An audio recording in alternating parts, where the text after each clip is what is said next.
ये जो फंड होते हैं ना, जितने भी फंड होते हैं, बड़ा ध्यान से सुनना, बहुत खास बात बता रहा हूं, भ्रमित नहीं होगे, कोई कंफ्यूज नहीं होगा, ये आप समझ गए तो।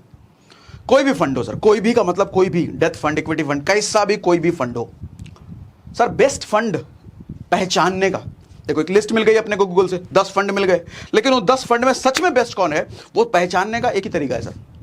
सर बहुत सारे लोग बहुत सारे तरीके बताएंगे, ये देखो बेस्ट फंड समझने के लिए, ये देखो बेस्ट फंड अरे घंटा, एक ही तरीका है सर बेस्ट फंड समझने के लिए, एक ही तरीका सर, वो तरीका है हिस्ट्री, और वो भी कम से कम 10 साल का हिस्ट्री। 10 साल का इतिहास क्या बोलता है उस फंड का। अगर 10 साल में CAGR हर साल अगर अच्छा रिटर्न उसने दिया है, इसका मतलब फंड वो अच्छा है। 10 साल से कम का देखने का कोई मतलब इसलिए नहीं है, कई बार फंड मैनेजर्स खेल कर देते हैं और ज़्यादा मार्केट से पैसा उठाने के लिए 2-3 साल का अच्छा रिटर्न दिखा देंगे, 28%, 30%, 35% रिटर्न, तुच्चे मुच्चे कंपनियों में रिस्क खेल लेते हैं वो। और रिस्क किस पे खेल रहे हैं, पैसा लगा हुआ आप ही के पैसे पर रिस्क खेल रहे हैं, तो रिस्क खेल करके अच्छा रिटर्न वो मार्केट में दिखा देते हैं, तो और ज़्यादा मार्केट से पैसा लोग इन्वेस्ट करने लग जाएंगे उसमें।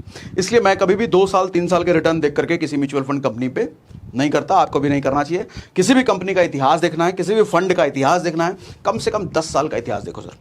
10 साल से कम का फंड अगर है, कई बार नए नए फंड आते हैं मार्केट में लॉन्च होते हुए, तो नए नए फंड पर भरोसा नहीं करने का सर। फंड अच्छा है या बुरा है ये कंपनी देख के सेलेक्ट मत करना, कोटक का आया तो बढ़िया है, टाटा का आया तो बढ़िया, ना ना ऐसा नहीं करते। इतिहास देखो सर, 10 साल से पुराना फंड अगर नहीं है तो उस पर नहीं जाने का। बढ़िया फंड है, 10 साल 8 साल 9 साल के आसपास, 7 साल है तो चलो बढ़िया, उसका हिस्ट्री होगा, और हिस्ट्री देख के आप समझ पाओगे बढ़िया फंड।